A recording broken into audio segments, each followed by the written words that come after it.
மனுஷருக்காகவும் விண்ணப்பங்களையும் ஜெபங்களையும் வேண்டுதல்களையும் ஸ்தோத்திரங்களையும் பண்ண வேண்டும். ஆமென். எல்லா மனுஷர்களுக்காகவும் விண்ணப்பமும் ஜெபமும் ஸ்தோத்திரமும் நாம பண்ண வேண்டும். இந்த இங்கிலீஷ்ல சொல்லுது we have to intercede for one another அப்படின்னு சொல்லுது.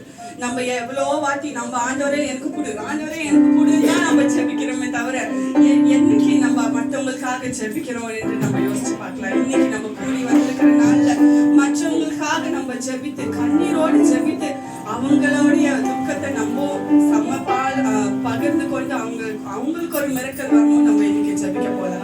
ஹல்லேலூயா. என்ன நான் சொல்லுகிறேன் நீங்க பார்க்கலாம் பரவாயில்ல பேசுங்க சிஸ்டர் அந்த மாதிரி இருக்கீங்க. உங்களுக்கு வேணாமா ஜெபம்? உங்க வாழ்க்கையில ஒரு மிரக்கல் வேணாமா? அதே மாதிரிதான் நம்ம இருக்கிற கூட்டமும் நம்ம கூட இருக்கிற சிஸ்டர்ஸ்க்கும் பிரதர்ஸ்க்கும் வரணும்னு நம்ம விசுவாசத்தோடு ஜெபிக்கலாம். ஹல்லேலூயா. ஹல்லேலூயா. ஒரு பாடல